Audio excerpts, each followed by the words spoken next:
2026 mooy gën a métti 2025. ah bon yow tamit moo koy gën a métti parce que et loolu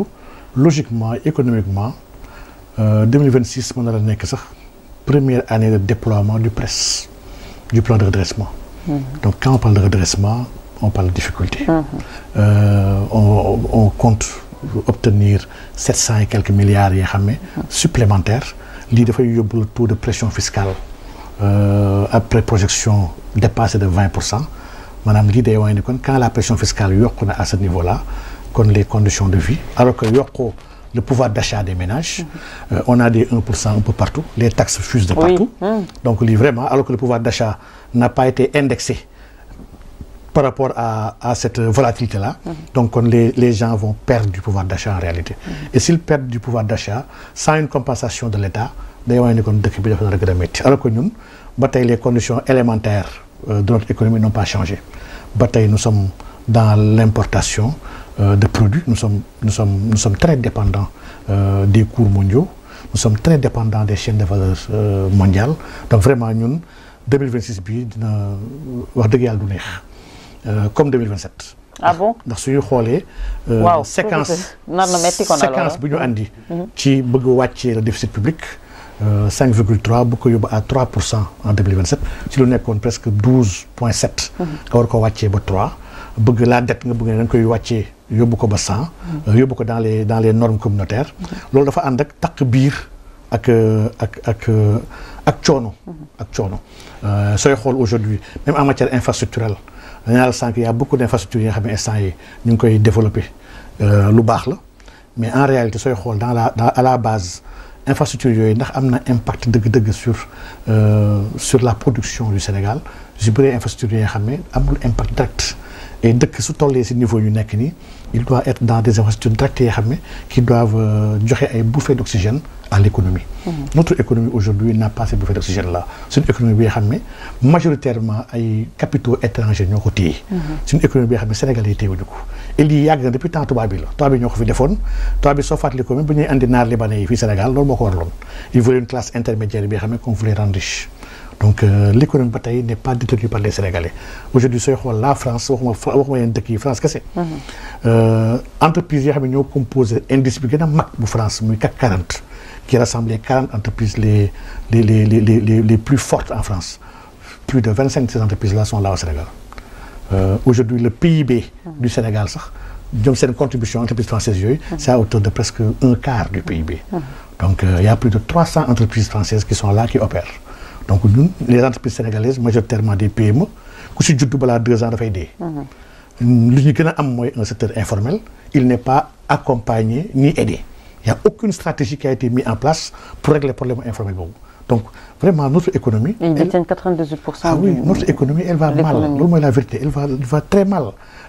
les entrepreneurs sénégalais vont mal le secteur privé national va très mal. lii mooy la situation bi nga xam ne te ñu nekk Sénégal lii moo doon concentrer tous les débats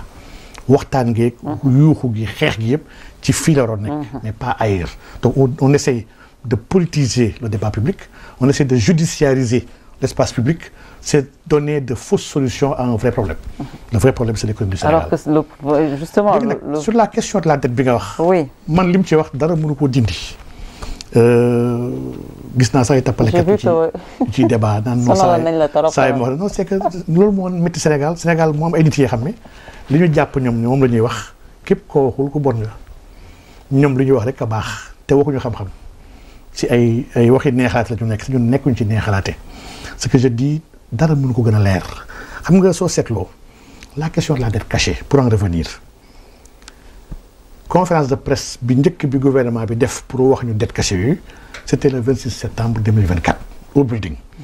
Il y avait le premier ministre, le ministre de l'économie, le ministre de la justice, le secrétaire général du gouvernement ak le ministre de l'enseignement supérieur ñen ñoo ko defoon jour boobu moo nekkoon jour célébration naufrage bateau Joola ñuy wax ci Sénégal nga xam ne gaal la ñu naufrage la ko ñu tam bés boobu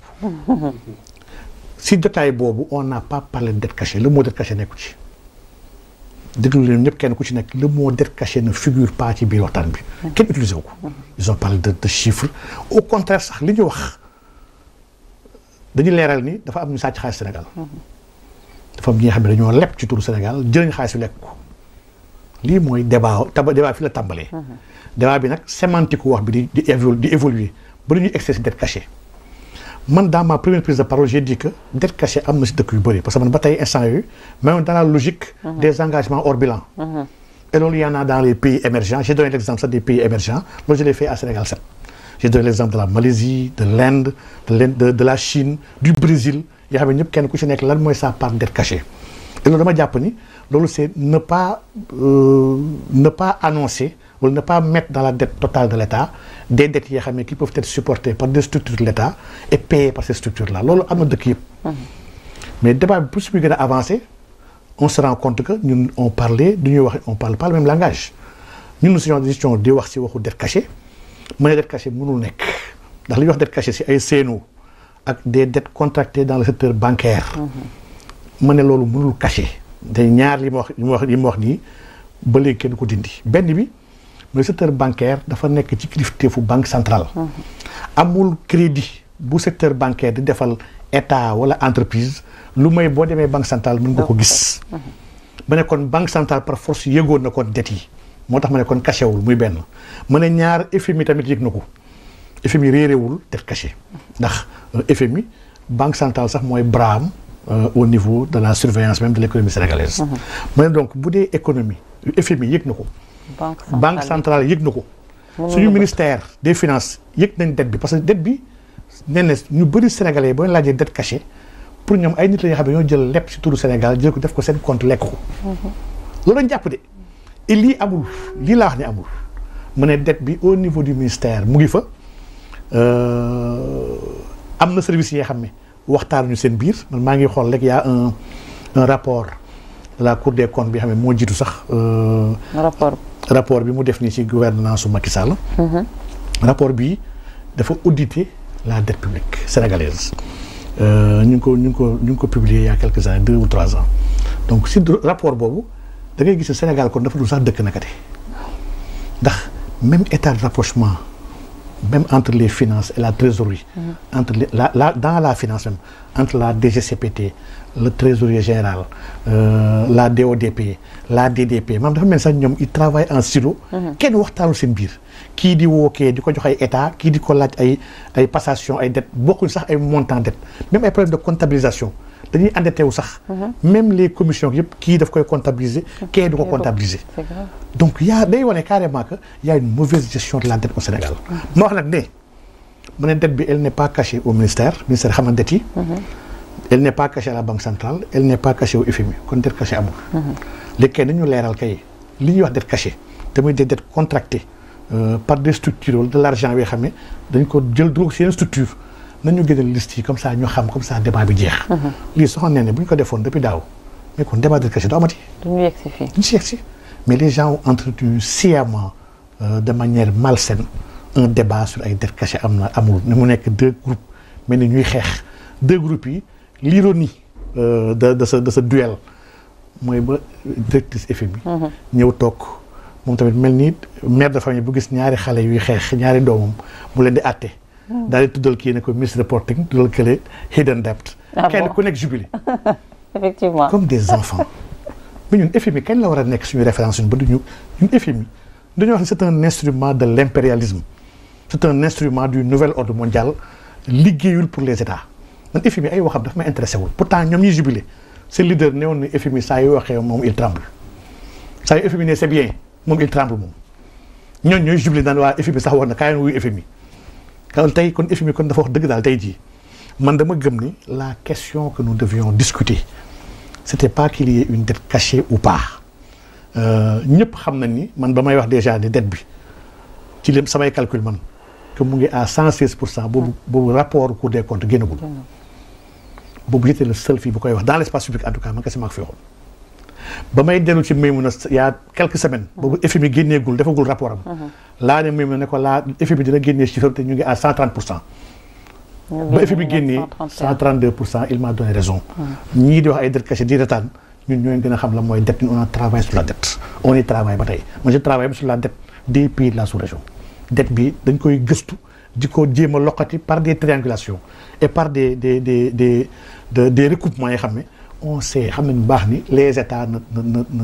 joxewuñu jamais seen ay vrais chiffres. waaye man du dette bi kese man mooy sama problème. c'est quoi lan mooy problème gars yi le problème de fond mooy qu'est-ce qu'on fait de la dette. La manière dont le pays s'endette, les orientations de la dette, la gestion de la dette. Ça c'est important. yii dañu war a waxtaanee ba tënk ci dara man dama ci def benn article bi nga xam ne naa ko génnee. suba wala gannaaw suba. tuddee ko approche directe. Des dettes intelligentes, remarquables, éclectiques, tokenisées et endogènes. Commutatives. Donc comment yan mooy les critères. pour mën a xool état naka la war a endetté woo. sans pour autant yàq ay marge de manœuvre am sans pour autant andil gàllankoor les générations futures yi xam ne ñoo war a sukkandiku jël dette boobu mais dette état jël ko rétrocédé ko benn structure am pour kooku jëriñoo ko ba di ko fay. mais loolu c'est pas extraordinaire loolu nekk débat ci dëkk bu sérieux France da koy def Japon États-Unis ñëpp koy def. donc loolu extraordinaire wul. l'extraordinaire kay mooy bu doon kenn daf ko jël lekk ko. dañ ko war a jàpp tëj ko kaso. effectivement 1 an tëj ñu kenn ba tey kon kay loolu amul. man li ma waxoon démb ak barki démb ba tey mooy dëgg man leen léegi misaal bi na siy joxe te loolu misaal laa si joxe ma ne pourtant ñun même au niveau de l'Assemblée benn piste ma xalaat ni am na benn jamono bi nga xam ne war nañ fa jël ay dettes yi nga xam ne assemblée yëgu ko mooy jamono corona. nga xam ne président jël na pendant des mois ordonnance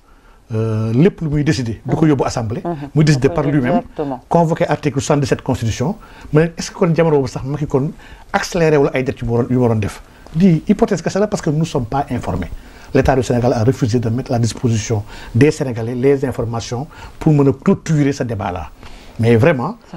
bu dee dette cachée loolu ñuy wax dette cachée mooy dette bi nga xam ne état dafay jéem a xool ay statistiques am mais kon y a des salaires cachés. da ngay wax salaires cachés yi. au niveau de la fonction publique il y a un ratio communautaire bi nga xam ne daf ñu obligé. ñu respecter la masse salariale de la fonction publique rapportée au PIB. loolu dépasse 35%. oui Djibril Bey mu ngi ko doon wax un jour ci plateau. léegi ñun état Sénégal am na salaire yu bëri yu muy fay yoo xam ne dugg ci ratio boobu. état Sénégal ñëpp ñi nga xam ne ay contractuels lañ yi muy fay pourtant salaire la mais solde fayu ko dañ lay fay par billettage wala ñu fayal sa biir structure hôpitaux yi. ñenn ñu bëri ñuy fay yoo xam ne c'est des charges de personnel en réalité mais charges yooyu qu'on considère comme salaire. dañ ko considérer comme des charges de fonctionnement. des structures dañ koy reporter neneen en fait ci. loolu xanaa kon tam ay salaire caché la ak ay emploi caché dañ bàyyi caaxaan. état c'est très sérieux. Quelle sera l'étape suivante par rapport ak FMI parce que peut-être ñu bëri ñu ngi xaar en tout cas sénégalais ñu ngi xaar décaissement par rapport ak Fonds monétaire international. waaw loolu laa jàpp ni loolu pour man échec la sax en fait. ah bon. bu ñu demee bay toog di xaar FMI ñuy toog di déglu FMI balaa ñuy rencontré wu ñëpp di ko waxtaanee Sénégal mel ni on vit sur le rythme du FMI mais man lii ça me fait mal soxna ne. mais on est obligé. non pas du tout FMI musul développer benn dëkk. FMI c'est pas un outil de développement c'est pas une structure qui travaille pour le développement des pays FMI rôle am sax waroon na périmé bu yàgg. FMI waroon na tëj depuis 1976. bañ demee ba dindi accord Bretton Woods yi en 71. jëmmal ko en 1966 avec les accords de la Jamaïque FMI sa waroon jeex ndax son mandat il a échoué en réalité FMI s'est réinventé d'autres fonctions d'autres missions pour continuer exister am na dëkk yu bëri yoo xam ne dégluwuñu FMI am na dëkk yoo xam ne faalewuñu xaatu FMI ñu ngi doxal seen économie parce que une économie dëkk économie FMI doxalu ko. mais c'est que ñun yeggaguñu ci stade boobu parce que on a vu ce qui s'est passé ak FMI et pourtant ça s'est reflété un peu ci par rapport ak suñu économie. man mooy exemple bay joxe toujours. dama ne voilà benn nit bi nga xam ne dañ ko woo ne ko kaay sa nijaay dafa génn àdduna donn nga kër waaye nijaay itam bàyyi na fi bor mu ne kër gi ñaata lay jar à peu près gaa ne ko kër gi moom mu ngi jar 5 millions mu ne boru ñaata la fi sama nijaay bàyyi gaa ne ko sa nijaay bàyyi na fi boru 2 millions mu daal d'accord ko damay jël parce que mu jël kër gi après fay bor gi moom mën na ko ba mu ñëwee ba jël kër gi ba signé papier yi naka si nijaayam amul boru 2 millions nijaayam 20 millions la am bor mu toog di jooy te instant muy jooy ci biir kër gi benn tableau kese ci biir tableau bu nekk salle yi Picasso moo ko dessiné 100 millions lay jar et y a des biens yoo xam ne benn bu nekk yi ay 15 millions lay jar lii 100 millions yi 50 millions yi 300 millions waaye kii cuune la moo tax mu toog ci biir kër gi xool jàpp ni moom bor bi dafa ëpp muy jooy te fekk il a plus de ressources que de dette dama ne état noonu la mel ñun dañoo am on a une dette bi nga xam ne waxuñ ñu ko woon dëgg la on a des ressources yoo xam ne tamit 2026 bii c'est la première année d'exploitation gazière du Sénégal c'est une année entière bu ñu nar a am léegi. même dans l'exploitation pétrolière du Sénégal. On a d'autres ressources yoo xam ne ressources yooyu mais ay alal yu bëri la ñun dette bi c'est un épiphénomène pour man am une dette extraordinaire dans un pays. Des pays ont des ratios de dette yëpp 200%. Japon depuis des années ba ñuy jàng ba tey ñun économie ñu wax ko ñoom seen dette rapportée au PIB c'est à plus de 200%. Pourtant le pays ne se porte pas mal. Ils savent comment s'endetter moom laay woowee des dettes intelligentes. moom mooy article bu samay bind des smart debt. une dette doit être intelligente. dette bi warul gàllankoor daf la war a ubbil. waroo endetté wu pour fay ay bor wala ngay endetté wu pour fay ay salaire besoin de fonctionnement dette waru ko régler dette investissement la war a régler et y a des normes yu bëri yi war a tëral pour mën a asseoir benn mix d'endettement bi nga xam ne mooy endettement bu lay jëriñ. mais soxna ne ni man pour man wax ci dette caché wala révélé wala pour man c'est un faux débat pour man débat la bi xam ne amul solo. li war a débat kay mooy naka la ñuy amee souveraineté. c'est important ba wax dëgg yàlla dëkk tubaab yi ay français yëpp naka la ñuy développer les PME. ah oui parce que le secteur privé national aucun pays ne s'est développé. j'ai l'habitude de le dire sans son secteur privé national. ñun fii on a fait un plan de redressement sans woo secteur privé bi ba ñu defaree plan par leen soog a woo secteur privé bi kaay ñu toog waxtaan nga xam ne c'est pas sérieux nga xam ne kon secteur privé bi kon c'est pas une partie prenante tu fais un plan de redressement avant xanaa balaa nga koy def woo secteur privé bi woo syndicat yi woo ñëpp ñuy waxtaan ngeen accordé wu ba tënk nga présenté ko waaye présenté à la hâtive parce que yaa ngi bëgg neexal FMI donc vraiment man dama gëm sur la dette dañoo war a libérer le débat li koy libérer pour man le rapport Mazars dañ ko war a publier c'est état Sénégal la ko def. Ah oui. Quand l'État paye un cabinet ne ko defal ma un rapport defal ma audit de ma dette rapport boobu moo gën a exhaustif en réalité. mais il faut mettre la disposition des Sénégalais comme ça wax bi jeex ku nekk xam. di jàll ci leneen. mais fii ñu ngi nëbb te suñ ko génnee woon Sénégal yëpp dañuy xam ne amul benn xaalis bu gaay la dem sàcc ko yóbbu ko lekk ko sàcc nag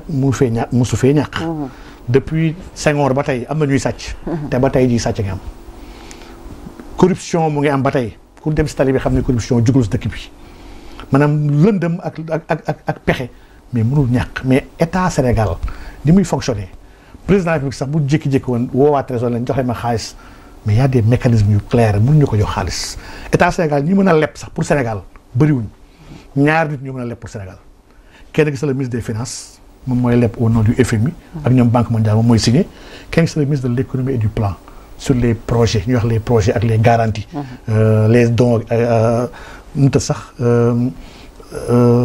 accompagnement yi yëpp moom moo koy signé à part ñaar ñi kenn mënul leb ci turu Sénégal donc lépp Sénégal wooyee feewul nu ko gars yi yaakaaree